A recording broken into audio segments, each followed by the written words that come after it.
반갑습니다. 포부채널의 어질록입니다. 그동안 여러 편의 꼰대 이야기를 다뤘었는데요. 1단계 마무리하는 차원에서 오늘은 꼰대 이야기를 진행해볼까 합니다. 1편에서는 꼰대 탈출의 필요성 살펴봤고 2편과 3편에서는 리더십을 변화시키거나 문화를 변화시켜서 꼰대 탈출을 어떻게 할 거냐 하는 부분 살펴봤습니다. 그리고 4편과 5편에서는 꼰대의 대표적인 행동인 개인사회 관여하는 꼰대 행동, 그리고 시키는 대로 해라고 하는 꼰대 행동 탈출을 어떻게 할 거냐 하는 부분도 살펴봤고요.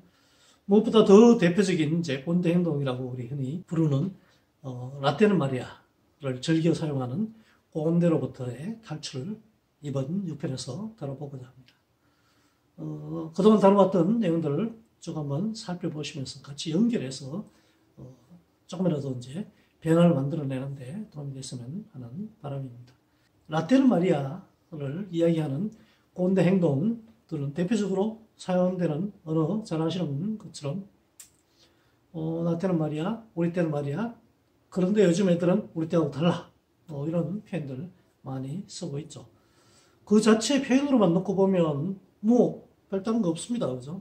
과거 이야기하고 옛날의 무용담을 이야기하는 부분인데, 그런데 왜 라떼는 마리아라고 하는 행동이나 언어가 대표적인 꼰대 행동이 됐는지, 정말 필요 없는 건지, 그 이유나 부분들을 한번 살펴보면서 꼰대 행동 탈출의 포인트 같은 것들을 한번 찾아보도록 하겠습니다. 대표적으로 그 라떼는 마리아라고 하는 분들이 사용하는 언어들을 한번 본다 그러면 우리 때는 죽을 밥 먹듯이 먹었다, 또는 돈이 아까워서 전기도 안 켜고 공부했다 라고 하는 생활 회고형 표현들이 있고요. 또 한편으로는 철이나 로봇 태권 V처럼 일을 했다 하는 업무 무용담들이 있죠. 밥 먹듯이 처리했다. 회사 어려울 때는 월급도 안 받고 열심히 일을 했다라든지, 아니면 바쁠 때는 프로젝트 서너 개를 한꺼번에 막 치고 나갔다, 정말 열심히 했다 하는 부분들이 대표적인 표현이 될 수 있을 겁니다. 그 표현 내용만 놓고 보면 별다리 문제가 될 부분은 아니죠. 옛날에 생활하고 경험했던 부분들을 이야기하는 거고, 열심히 일했다는 부분들을 이야기하는 건데 왜 그렇게 비춰질까? 정말 쓸모없는 것일까? 지난 과거라고 하는 부분이 이렇게 하면 본다면, 최근에 그 코로나19 해결 측면에서 세계적으로 다 어려운 가운데 한국이 나름 그래도 효과적으로 대응하고 있다 하는 이야기를 꽤 많이 듣고 있는 것 같습니다. 그렇게 대응하는데, 효과적으로 대응하는데 도움이 됐던 대표적인 부분들이 아마 몇 년 전에 있었던 메르스 사태 때 대응했던 경험, 이 부분들이 굉장히 유용했을 겁니다.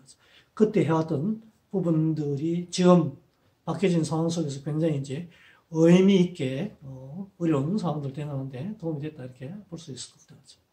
그런 측면에서 놓고 본다 그러면 그때는 말이야, 라떼는 마리아 라고 하는 부분하고 굉장히 직접적으로 연결되는 부분들이 옹고지신이라는 사회성화가 될 수 있을 것 같습니다. 옛날 것들을 알고 현재 상황에 맞춰서 새롭게 한다는 부분들입니다. 오죽이게 의미가 있었으면 조선시대는 어떻게 보면 왕이 새로운 것들을 학습하거나 새로운 정책을 만드는 측면에서 굉장히 유용하게 활용되었었죠. 그죠? 왕이 주관하는 경연이라는 장 속에서 정오품이나 6품 정도의 젊은 시독관이 경서나 사설을 읽으면 그 이야기를 들은 중간 관료계층인 정2품, 3품 관료들이 그 뜻을 해석을 하고 이야기 듣고 있었던 정성급에서는 그것을 우리의 정치나 사회에 어떻게 적용할 거냐 하는 적용점을 찾아내는 측면에서 굉장히 유용하게 활용됐다는 겁니다. 옛날의 경험이나 사실이라고 하는 부분들을 지금 시대에 새롭게 해석을 해서 사회 변화나 정책 변화에 활용했다는 겁니다. 이렇게 놓고 보면 굉장히 과거 경험이나 등등 부분들이 유용하게 활용될 수 있는 부분인데, 왜 지금 와서는 젊은 후배들이나 아니면 멤버들에게 라떼는 마리아라고 하는 부분들이 대표적인 꼰대 행동이 됐느냐는 부분들 한두 가지 살펴본다면, 대표적으로 그 첫 번째는 그 이야기들이 반복되는 부분이 아닐까 싶습니다. 그죠? 좋은 이야기도 한두 번 들으면 굉장히 뭐 그때는 들을만한데 이게 반복되면 굉장히 듣기가 불편하지 않습니까? 그죠? 그런데 시도 때도 없이 죽 먹듯이 죽을 밥 먹듯이 먹었다. 뭐 채를 밥 먹듯이 했다. 하는 이야기를 회식 때 이야기하고 회의 때 이야기하고 나무랄 때 이야기하고 끄덕끄덕 이야기하니까 듣는 사람 입장에서는 제발 이제 좀 그만하십시오. 이렇게 된다. 첫 번째가 결국은 뭐 아무리 좋았던 경험이나 무용담이라고 하더라도 그것이 반복됨으로 해서 사람들에게 피로감을 준다. 그래서 꼭 사용하시려면 뭐 회식 때 간혹 한번 사용하시든지 아니면 또래들 간에 모였을 때 그냥 과거 회상하시면서 사용하시면 어떨까 싶습니다. 그 다음 두 번째는 나 때는 말이야 라고 이야기하는 부분들이 생활회고형이든 아니면 업무 무용담이든 이게 결국은 그 이야기로 끝나는 게 아니죠. 직접 말로 표현하든 아니면 이면에 깔고 있던 항상 그 뒷이면에는 과거의 나의 행동에 비춰봐서 여러분들 하는 부분들이 마땅치 못하다. 그러니 우리의 경험들을 잘 받아들여가지고 그저 좀 적용했으면 좋겠다 하는 평가나 비판이라는 부분이 따라간다는 겁니다. 우선 생활형 한번 살펴본다 그러면 우린 죽을 밥 먹듯이 먹었다. 정말 돈 아끼려고 전기도 안 켜고 공부했다 하는 이면에 깔려있는 부분은 지금 밥 먹는 것만이라도 정말 다행이라고 생각해라. 고맙게 생각해라. 판단 투정하지 말고 공부하는데 환경 탓하지 마라. 좀 그 얘기를 전달하고요. 있는 거죠. 제발 좀 그만 들었으면 좋겠습니다. 하는 데다 그냥 한방 미기는 겁니다. 그죠? 업무 무용담은 더 합니다. 그죠? 뭐 회의 때 한두 번 이야기하고 말았으면 좋았을 텐데 뭔가 문제가 나오면 회의 때 자꾸 그 이야기 합니다. 그죠? 어우 뭐 일 많아서 죽겠다는 후배들 앞에 우린 채를 밥 먹듯이 했다. 그죠? 뭐 회사로 올 때 월급도 생각 안 하고 정말 열심히 일을 했다. 프로젝트스럽게 막 북치고 장구치고 다 했다. 그 이야기 이면에는 아니 일 많으면 채라도 할 수 있는 거 아니야? 야근할 수 있는 거 아니야? 뭐 자꾸 그거 가지고 불평하냐? 하는 이야기가 깔려 있는 거죠. 내 얘기가 맞으니까 우리 경험이 맞으니까 지금 상황이 바뀌었든 어쨌든 신경 쓰지 말고 우리 이야기대로 따라라 하는 부분이 깔려 있는 겁니다. 게다가 바쁠 땐 뭐 두세 개 프로젝트도 뭐 그냥 밤을 새워가면서 치고 나갔다. 그러니 일만 두고 불만하지 마라. 자꾸 옛날 달랐던 상황 속에서 일어났던 부분들을 옳다고 굳게 믿고 그대로 따라라. 제발 딴 소리 하지 말고 우리가 해왔던 경험 그대로 받아들여라 하는 평가나 비판이 들어가 있으니 이야기를 듣는 멤버들 또는 젊은 세대들이 그걸 그대로 받아들이기가 굉장히 쉽지 않다는 겁니다. 대표적으로 두 가지 원인 때문에 나 때는 말이야라고 하는 부분이 대표적인 꼰대 행동이 되었다 이렇게 볼 수 있을 것 같습니다. 그러면 하나하나 그 부분도 어떻게 풀어갈 거냐 하는 부분들 짧게 한번 살펴보면 좋겠습니다. 자, 그러면 나 때는 말이야 꼰대 행동 탈출 어떻게 할 거냐 하는 부분들 아주 심플하게 세 가지 가지고 짧게 한번 살펴보도록 하겠습니다. 그 첫 번째 부분이 나 때는 말이야 하는 부분들을 최소화시키는 줄여 나가는 부분일 겁니다.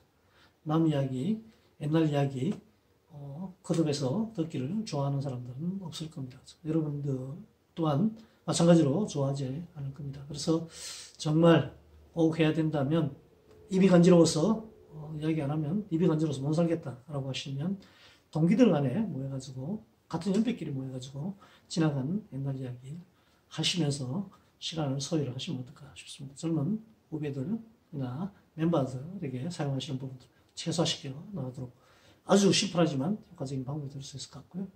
그 다음 두 번째는 평가하거나 비난하는 부분들을 없애거나 최소화시켜 나가는 부분들. 평가하거나 비난하는 부분들은 기본적으로는 지금 상황이나 문제 해결을 하는데 우리의 경험이나 등등 부분들이 도움이 되고 직접 활용이 된다라고 주관적으로 판단하고 자꾸 이제 간섭하려고 하는 부분들입니다. 후배들을 도와주려고 나는 관심을 표현한다라고 생각하지만 멤버들은 그렇게 느끼지 않는다는 거죠. 지금 상황하고 옛날 상황하고 분명히 다를 겁니다. 그런데 똑같이 자꾸 생각한다는 거죠. 시기보건 앞서 말씀드렸던 메르스 사태 때의 대응 방식이나 등등 부분들이 지금의 코로나19 대응하는데 굉장히 유용하긴 하지만 상황이 똑같지는 않지 않습니까? 그죠? 메르스 때는 병원 내 감염이 주류였고 확산 범위도 굉장히 좀 좁았습니다. 그죠? 최근에 코로나19는 집단 감염 등등 부분들로 나타나고 있고 전 세계적으로 퍼지고 있는 팬데믹 같은 것들을 만들어내고 있습니다. 그죠? 그 측면에서 똑같지 않기 때문에 기본적인 부분들 대응했던 부분들을 활용할 수는 있겠지만 동일하게 대응할 수는 없다는 겁니다. 그런 측면에서 여러분들이 가지고 계신 경험이나 무용담이나 등등 하는 부분들 지금 상황하고 똑같으니 어려움 겪는데 그대로 적용해라 라고 강요한다라고 한다 그러면 그게 받아들여지지 않을 거다. 상황이 동일하지 않다 하는 부분들을 인정하고 나면 많은 부분들이 좀 달라지고 충고하거나 평가하거나 하는 부분들이 좀 줄어들지 않을까 싶습니다.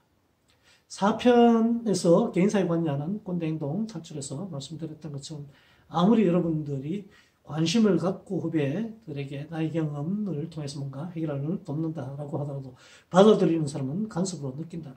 그 측면에서 조금 더 이제 중립적인 의미인 관여나 개입 측면에서 최소로 관여하고 개입하면서 상대방이 불편함을 느끼지 않도록 필요한 때 관여하거나 개입하는 걸로 개념을 좀 바꾸시고 굉장히 일이 많아서 고민하고 있는 멤버에게 자꾸 대뜸 불러가지고 그럴 때 막 밤을 새워서 했고 서너 개 정도는 한꺼번에 처리했다 하는 무용담 가지고 너네도 똑같이 해라 라고 밀어붙일 게 아니고 힘들고 어려워하고 있는 부분들을 어느 정도 지켜보면서 힘들고 어렵구나 내가 알고 있다 하는 시간을 우선 좀 보내면서 각자 알아서 뭔가 해결할 때까지 조금 기다려보고 그래도 해결이 안 되면 불러서 어떤 부분이 어려웠냐, 어떤 문제가 있느냐, 내가 도와줄 게 없느냐 하는 부분들 이야기하면서 최대한 본인이 알아서 뭔가 해결을 낼 수 있도록 기회를 좀 갖는다든지 그래도 일이 많아서 어려워하고 굉장히 이제 침울해 있다 그러면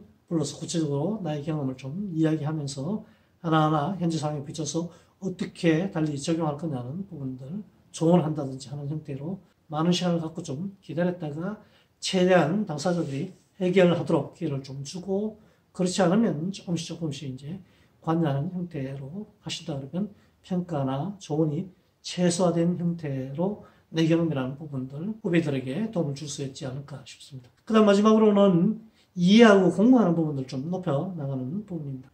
옛날 이야기, 남 이야기 듣는 거 다 싫어한다는 거죠. 여러분과 똑같이.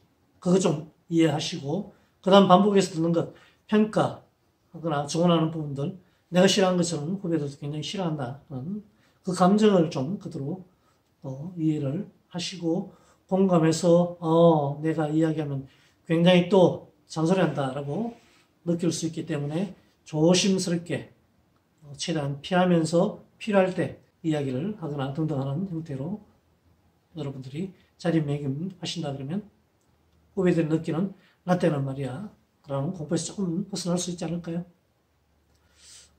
지금까지 대표적인 꼰대 행동 나 때는 말이야 많은 사람들이 반복되는 것 때문에 싫어하고 평가나 그 다음 조언하는 부분 때문에 제발 좀 그만해 주십시오 하는 이야기를 듣는 대표적인 극혐 꼰대 행동이다 하는 부분들 같이 살펴봤고요.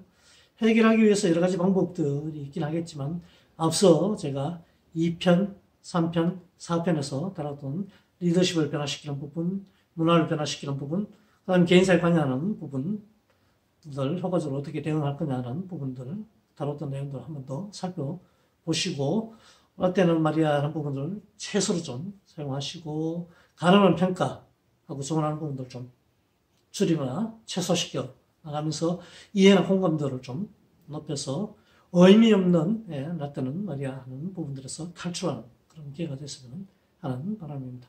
자그나마 도움이 됐으면 바람입니다. 마치겠습니다.